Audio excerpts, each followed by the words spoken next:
Hi, I'm Harrison Saunders, CEO of Harrison Senior Living.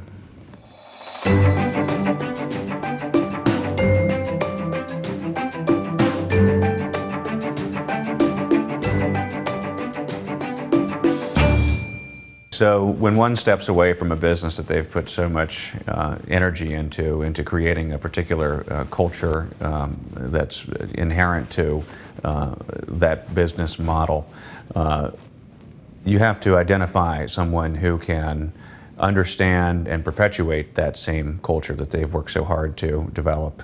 And we, after several times turning over the management team, recognized that only our family would understand that culture and be able to perpetuate it.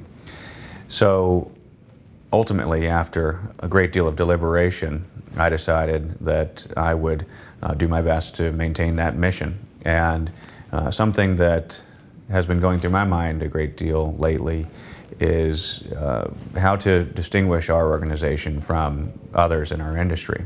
And currently in the industry, you're seeing a lot of real estate investment trusts buying up long-term care facilities and a lot of faceless corporations gobbling up these local businesses. And you still have a good number of nonprofits out there as well. So I like to think that our business is something like a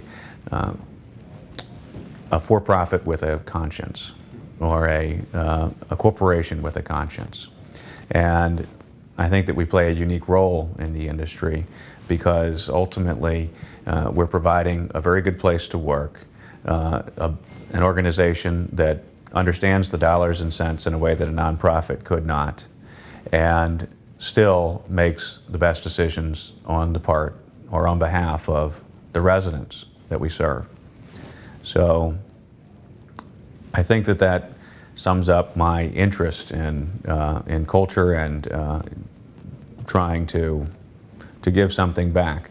And giving back is something easy to do in this industry because you're surrounded by people who have chosen this career path not for a salary or a wage, but because they feel compelled to care for people. And these folks by whom I'm surrounded are a constant motivator for me on a day-to-day basis. So probably from the age of maybe 10 years old on, I was compelled to be an architect. I was compelled by my own intuition, and I was compelled by my several family members who worked actively to steer me in that direction, making sure that I was preparing myself in the efforts of gathering the right skill sets to ultimately become an architect. Eventually I learned that I was probably more interested in the spaces in between the buildings rather than the buildings themselves, and so decided to pursue the path of a landscape architect. And after spending a great deal of time working in landscape architecture and even in somewhat of an urban planning capacity, I ultimately became exposed to the long-term care community.